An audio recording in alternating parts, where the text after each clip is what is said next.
11절과 12절입니다. 같이 읽겠습니다. 시작. 너희를 위하여 성읍을 도피성으로 정하여 부지 중에 살인한 자가 그리로 피하게 하라. 이는 너희가 복수할 자에게서 도피하는 성을 삼아 살인자가 회중 앞에 서서 판결을 받기까지 죽지 않게 하기 위함이니라. 자, 하나님 말씀의 제목을 다 같이 읽겠습니다. 시작. 도피성의 교훈. 민수기 강의 오늘까지 마치겠습니다. 민수기 35장은 도피성에 대한 말씀을 하고 있습니다. 이스라엘 백성들이 애굽을 출애굽하고 나서 탈출하고 나서 광야를 40년 지나 여호수아가 자기 민족을 이끌고 드디어 들어갔습니다. 가나안에 들어가서 유대인들에게 도착할 그 땅에서 여러 가지 제도를 갖다가 이야기하는데 그 중에 하나가 뭐 하라는 거예요? 도피성을 만들어라 라고 말씀하고 있습니다. 이 도피성은 뭡니까? 실수로 살인한 사람들을 보호하기 위해서 하나님이 특별히 만들어 놓은 성읍이에요. 총 6개가 있죠. 즉 도피성을 만들었다는 것은 우리에게 두 가지 큰 교훈이 있어요. 첫째는 뭐냐면 인간의 생명의 존엄성이에요. 그 누구도 누구의 생명을 건드리거나 해할 수 없어요. 하나님이 주신 생명이에요. 함부로 할 수 없어요. 두 번째는 인간의 연약함이에요. 우리가 너무나 연약해서 부지간해서, 즉 다시 말하면 실수로라도 살인을 할 수 있을 만큼 연약한 존재예요.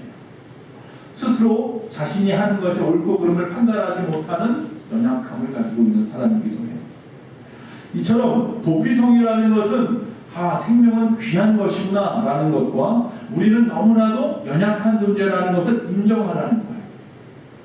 그 이야기는 뭐냐면 따라서 우리에게 뭐가 필요하다? 구원이 필요하다. 우리를 이 구원해 줄 수 있는, 우리 생명을 살릴 수 있는 그 무엇인가가 도피성인데 결국 이것은 신약에 넘어와서 누구를 예표하는 거예요? 예수님이죠. 예수님을 예표하는 거예요. 이것은 하나님의 지혜이죠. 젖과 꿀이 흐르는 땅인데, 그렇게 소망하던 가나안 땅인데 거기 들어가서 먼저 도피성을 지정하라고 명령을 하고 있으니 오늘 이 말씀은 우리에게 주시는 시사하는 바가 큰 줄로 믿습니다. 그 교훈의 말씀을 좀 생각해 보려고 합니다. 자, 도피성에 대한 내용을 오늘 성경 말씀 전체를 통해서 보려고 하면 첫 번째 뭐냐면 오늘날 하나님의 자녀가 살아가는 세상에도 그들이 가나안에 들어갔죠. 가나안에서도 살인도 있고 모독도 있고 즉 범죄도 있고 아주 서로 간에 치열한 갈등도 여전히 있을 것이다 라는 거예요.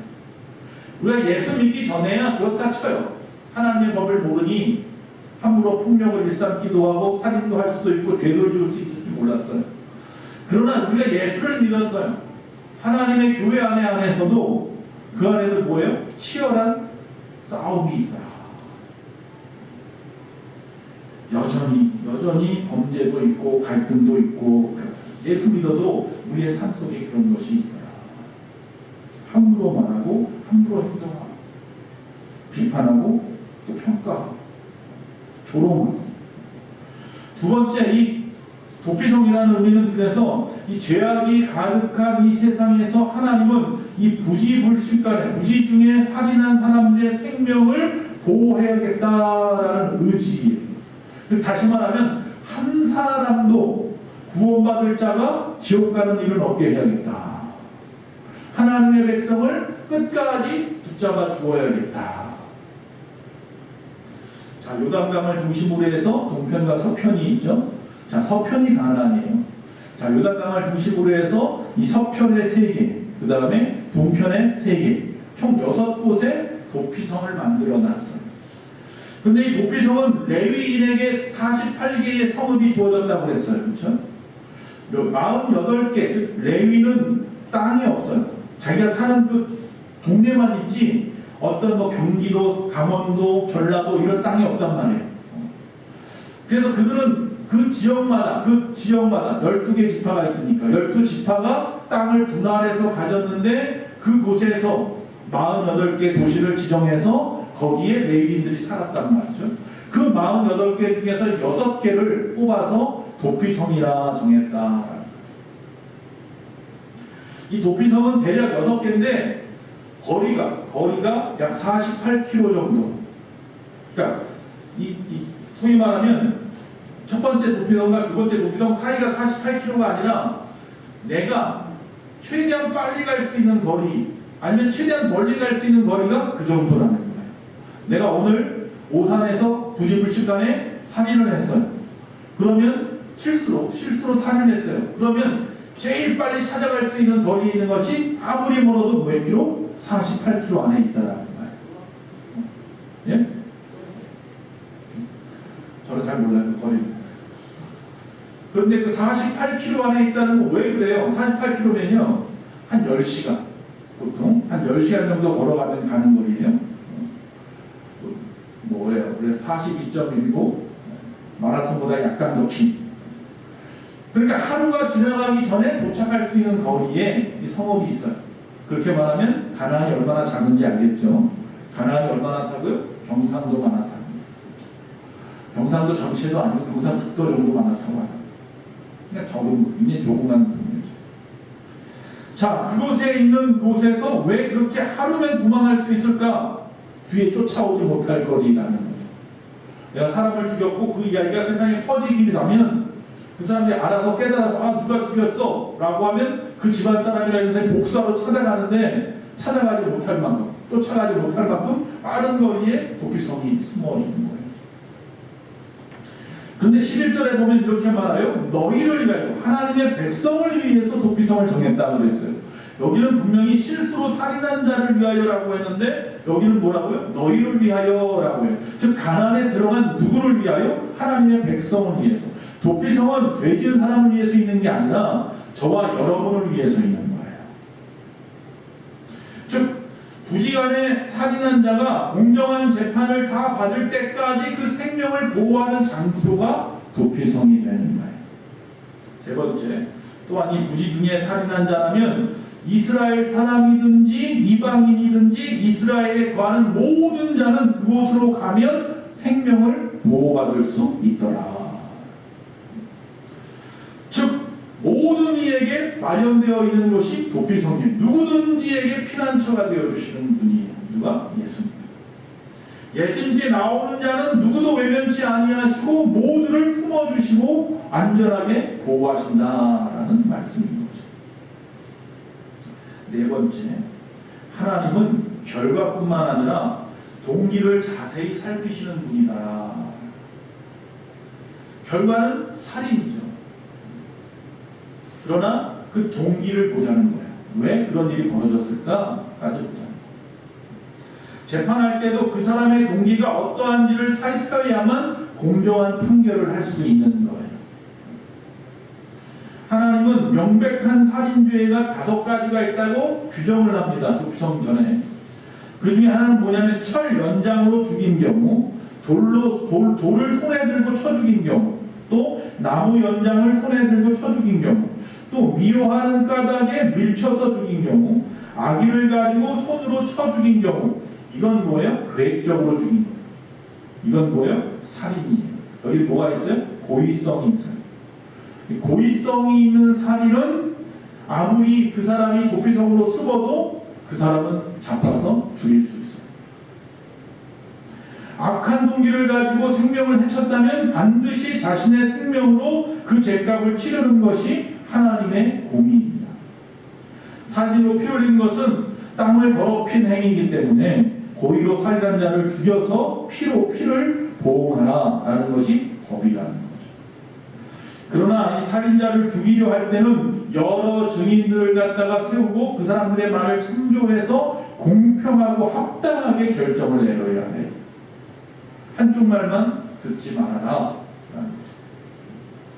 그럴 때 생명의 존엄성을 지키고 건강한 사회를 그 질서를 유지할 수 있기 때문에 다 들어가야 돼요.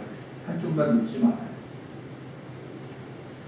5번째, 부지 중에 살인한 자는 그가 숨어 들어간 그 도피성에 있는 동안에 대제사장이 죽은 이후에야 도피성에서 나와서 자유를 얻었다. 새로운 대제사장이 세워질 때까지 거기 숨어 있다가 나올 수 있는 거예요. 그러니까 들어가는 건 자기가 들어갈 수 있어요. 나오는 거는 함부로 나올 수 없어요. 대제사장이 죽을 때까지 못 나와요. 들어간 이상. 이는 우리가 예수님의 죽으심으로 죄를 용서함 받고 다시 오심으로 자유함을 누리는 원리와 같을 수 있어요. 살인자가 도피성 안에서만 그 생명을 보호함을 받을 수 있는 것처럼 우리도 이 땅에 있는 동안에는 예수님 안에서만 완전한 구원과 보호를 누릴 수 있어요. 다시 오실 때까지 떠나면 된다, 안 된다? 안 된다. 주님 오신 날까지 절대로 떠나면 안 돼요. 하나님의 성인 우리가 지금 서 있는 이 땅은 하나님이 거하시는 거룩한 땅이어야 하는 거예요. 지금 저와 여러분은 도피성에 있어야 하는 거예요. 성도의 거룩한 삶이라는 것은 결국 세상을 거룩하게 하고 하나님의 이름을 높이는 일을 하는 이거예요. 그것이 우리가 할 일이 이 땅에 도피성에 있는 거예요. 러시아가 개방되었을 때에 공산시아에서 폐쇄되었던 교회들이 이제 문을 열기 시작합니다. 여러 가지 모진 고난을 당하며 숨어 있었던 한 목사님이 드디어 자유함을 얻어서 러시아가 개방될 때에 교회 문을 활짝 열었습니다. 그리고 교회를 여러 가지 공사를 하고 청소를 하고 막 그랬어요. 그런데 밖에 가만히 보니까 몇 명의 여성 무리가 쭈삣쭈삣 서 있는 거예요.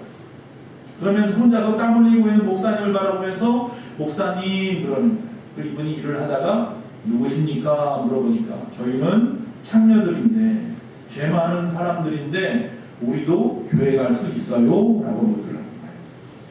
그러자 이 목사님이 아무나 오세요. 누구든지 오세요. 주님은 누구든지 반기세요. 그리고 그들에게 기도해 주었대요. 그러자 이 여인들이 눈물을 흘리면서 회개하고 교회에 발문을 드리는 거예요. 감격하면서 우리도 교회 갈 수 있구나. 우리도 주님에게 나갈 수 있구나. 그래서 그 여인들과 여인들의 가족들이 와서 함께 그 건물, 교회 건물을 공사하고 고치고 청소하고 새롭게 문을 활짝 열고. 여러분 그것이 바로 하나님이 기뻐하시는 거예요. 즉 예수님을 영접하고 예수님을 영접한 자들이 모이는 그곳이 바로 도피성이에요. 우리 예수만교회가 저와 여러분의 도피성이 되기를 간절히 바랍니다. 누구든지 오세요. 그리고 주님을 만나세요. 필립 얀시가 이런 말을 했습니다. 세상 어디에서도 얻을 수 없는 것이 있어요. 오직 교회에서만 얻을 수 있는 것이 있어요. 그것은 바로 은혜예요 라고 말했습니다. 교회가 아니면 이 세상 어디에서도 은혜를 발견할 수 없어요. 어두움 투성이에요. 욕심 투성이에요. 또 은혜가 없으면 진정한 회개도 없고 변화도 없고 사랑도 없다란 말이에요. 자신이 지옥에 갈 수밖에 없는 죄인임을 깨달은 사람, 그리고 이제는 그 죄에서 구원받았음을 간증하는 사람들, 그 사람들이 모인 공동체가 교회인 줄로 믿습니다. 바로 저와 여러분입니다. 대부분의 사람은 자신이 얼마나 큰 죄인인지 모르고 세상에서 살아가며 떠들어댑니다. 그러나 마음에 하나님 두기를 싫어하는 자들이라는 거예요. 그들은. 결국 그게 가장 큰 죄들. 하나님이 살아계시는 할 수 없는 일들을 갖다가 서슴지 않고 하는 모든 것은 죄입니다. 하나님이 원치 아니하는 모든 것을 행하는 것은 죄예요. 그것은 하나님을 마음에 두기를 싫어하는 자예요. 하나님과의 관계가 끊어진 사람들이에요. 모든 사람은 결국 영원한 형벌을 받을 수밖에 없는 죄인입니다. 그렇기 때문에 나는 죄인임을 인정하고 긍휼하심과 용서하심의 은혜를 입기 위해서 도피성 되시는 예수 그리스도가 계신 곳으로 달려가야 돼요. 죄를 지은 후에 도피성으로 갈 수도 있고요. 도피성이 있어야 내가 죄를 짓는 도중에라도 깨달아서 도피성을 갔다가 내 잠시 피할 수 있는 장소로 삼을 수도 있습니다. 입술로 죄를 짓는 상황으로 가는 도중이거나 더 깊은 죄의 자리로 나가기 전에 나 스스로를 죄의 자리에서 분리시키는 겁니다. 그게 우리가 도피성으로 나아가는 거예요. 그곳에서 자신을 좀 돌아봐야 합니다. 그리고 그곳에서 주님을 만나고 기도하고 말씀을 통해 묵상하며 내 가슴에 비어있는 모든 것을 치우고 말씀으로 채우고 내 허한 것을 말씀으로 채우고 그리고 모든 미움을 떨쳐버리는 곳이 도피성입니다. 우리 주님이 바로 그 도피성 되시는 분입니다. 그의 몸된 교회가 도피성입니다. 여러분이 하나님이 세우신 참된 천국 같은 가정이라면 여러분의 가정이 여러분의 자녀들의 도피성입니다. 민수기 35장 11절 말씀 다 같이 읽습니다. 너희를 위하여 성읍을 도피성으로 정하여 부지 중에 살인한 자가 그리로 피하게 하라. 요한일서 3장 15절입니다. 그 형제를 미워하는 자마다 살인하는 자마다 영생이 그 속에 거하지 아니하는 것을 너희가 아는 바라. 이처럼 누구나 인생의 도피성은 있어요. 예수 믿든지 안 믿든지 각자마다의 도피성은 있더라. 힘들고 어려운 순간이 오면 피하는 장소가 있는 사람도 있고 만나는 사람이 있는 경우도 있고 어떤 방식을 행하는 사람들도 있어요. 그게 그들의 나름대로의 도피성이겠죠. 아기들은 소리를 지르면 소리를 지르면서 배고프다 아니면 뭐 응답을 했다 내가 편치 않다라는 것을 어머니에게 알려요. 어머니가 그에게는 뭐예요? 도피성입니다. 아이들은 울면서 방 한 곳에 숨어 있기도 해요. 그의 그 어두운 방이 그에게는 도피성입니다. 청년들은 스마트폰이나 유튜브를 보거나 인터넷 바닷속으로 잠수하기도 해요. 그들에게 그곳은 도피성입니다. 어른들은 정신을 잃을 때까지 술을 마시기도 하고 자신보다 약한 사람들에게 주먹질하기도 해요. 그것이 그들의 도피성입니다. 어떤 사람은 밖으로 나가서 사고 싶은 물건을 마음껏 사고 돌아다녀요. 그것이 그의 도피성입니다. 어떤 사람은 마음에 맞는 사람들을 만나서 누군가를 원망하고 속상한 말을 쏟아붓기도 해요. 또 그 사람에게는 그게 도피성입니다. 문제는 그 인생이라는 시간 속에서는 계속해서 힘든 일이 생긴다는 거예요. 계속해서 힘든 일이 생길 때마다 어두운 방에 갇혀 있거나 유튜브 속에 빠져 있거나 술 속에 빠져 있거나 남에게 주먹질을 하거나 마음하고 쇼핑을 하거나 남한테 그냥 험담을 하거나 그럴 수는 없잖아요. 평생 그러면서 살 거예요. 즉 그들이 생각하는 세상이 가지고 있는 도피성은 뭐예요? 불안전합니다. 각자마다 만든 그 도피성으로 그럴 때마다 어려울 때마다 힘들 때마다 위로받겠다고 도망을 하면 그때마다 각자가 만든 그 도피성이 오히려 그들을 일탈하게 만들고 그것이 계속해서 반복됨으로 말미암아서 그것이 나의 일상이 되고 결국 나의 미래가 되어버린단 말이에요. 그 어두운 방구석이 나의 미래가 되어서는 안 되잖아. 그 술독이 나의 미래가 되어서는 안 되잖아. 어떤 분의 이야기를 합니다. 그는 아버지가 너무 힘들거나 가족 문제가 생길 때마다 잠시 집을 나간대요. 밖에 나가서 바람을 쐬고 들어와요. 처음에는 아침에 나갔다가 그냥 점심 먹을 때쯤 들어오기도 하고 점심 때 나갔다 저녁 때 들어오시기도 했어요. 그런데 문제는 가정에 계속해서 힘든 일이 생기는 거예요. 물질 문제도 생기고 자녀에게 문제가 생기기도 하고 그럴 때마다 아버지는 뭐예요? 집을 나갔어요. 근데 이게 뭐가 돼요? 점점 시간이 길어져요. 아침에 나갔다 점심에 나오던 분이 하루 종일 안 들어오세요. 이제는 하루가 지나고 이틀이 지나기도 해요. 그의 어머니는 조금만 속상하고 기분이 나쁜 일이 있을 때마다 아버지를 무시하는 말을 내뱉고 자신의 감정을 드러냅니다. 평소에는 잘 참고 견디다가 물질 문제가 생기거나 아이들이 속상하게 하거나 하면 말이에요. 근데 뭐라고요? 이런 일은 뭐라고요? 계속 있단 말이에요. 계속. 힘든 일은 계속 있어요. 이전에 섭섭했던 마음, 상한 마음 반복적으로 계속될 텐데 그럴 때마다 뭐 할 거예요? 남편에게 쏟아붓는 거예요. 자, 아내에게 무시를 당한다고 생각하는 남편은 아내에 대한 사랑을 잃어버리고 말았어요. 결국 며칠씩 안 들어오던 그것은 이혼이라는 도장을 찍고 말았어요. 남의 이야기 같습니까? 우리 주변의 이야기. 많은 가정의 이야기. 잘못된 도피성으로 피하는 사람들의 문제입니다. 그렇기 때문에 우리는 생각해야 됩니다. 그렇게 힘들 때마다 내가 지금 얼마나 힘들고 어려운 일이 있느냐를 생각하지 마시고,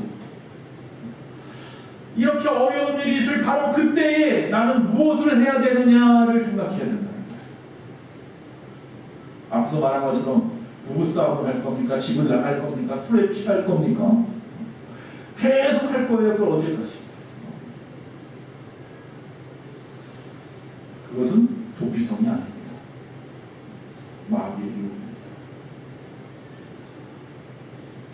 힘든 일이 생길 때마다 아무 말 하지 않는 사람은 결국 전혀 말을 하지 않는 사람이 되어 남게 되고, 거짓말하는 사람은 결국 사기꾼이 될 수밖에 없고, 술을 마시는 사람은 결국 알코올 중독자가 될 수밖에 없습니다. 하지만 반대로 어려움이 생길 때마다 감사하는 사람은 감사의 열매를 누릴 것이고, 기도하는 사람은 기도의 능력을 얻을 것이고, 예배를 드리고 성경을 찾아 읽는 사람은 하나님의 감동과 인도를 받게 될 줄로 믿습니다.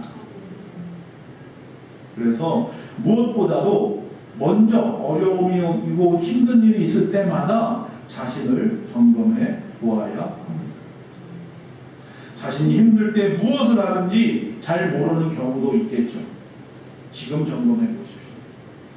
자신이 지금 어려움이 있을 텐데 여러분마다 우리에게 지금 닥친 아까 찬송처럼 힘들고 어려움에 지쳐서 난망할 그때, 쓰러질 그때에 지금 그런 상황이라고 한다면 지금 나는 무엇을 하길 원하시는지를 생각해 보셔야 합니다.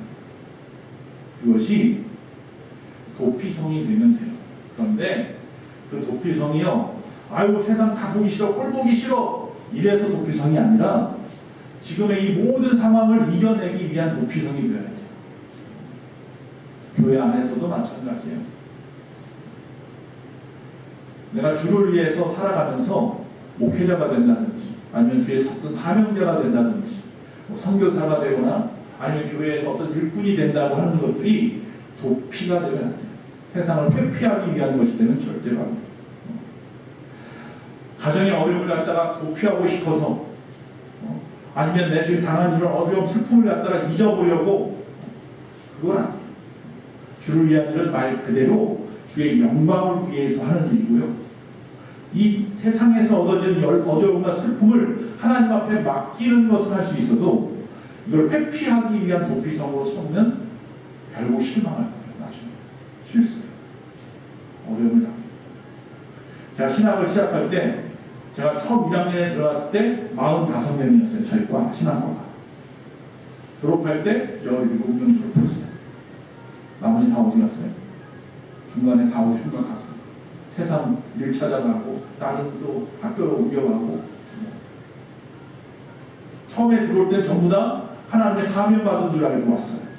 근데 있어 보니까 힘들어요. 이게 그냥 성경 공부만 하면 되는 줄 알았어요. 아브라함이 누구났고 이것만 하는 줄 알았는데 1학년 딱 들어오잖아요. 저도 1학년 처음 가가지고 얼마나 깜짝 놀랐는지 몰라요.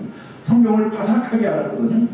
성경을 갖다 달달달달 외웠다고 생각하고 갔는데 성경 이야기를 하나도 안 하고, 알미니안주의가 어떻고 칼빈주의가 어떻고 뭐 기독교 역사가 어떻고 세계 교회사가 어떻고 무슨 뭐 칼바르트가 누구인지 폴트리가 누구인지 누구의 사상은 어떻고 누구의 신앙은 어떻고 하나도 모르겠는 거예요. 하나도 모르겠는 거예요. 완전 싹 잊어버리고 다시 시작했어요.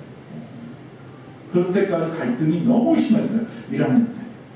결국 그때 거의 10명 이상이 관두더라고요. 2학년을 못 넘겨요.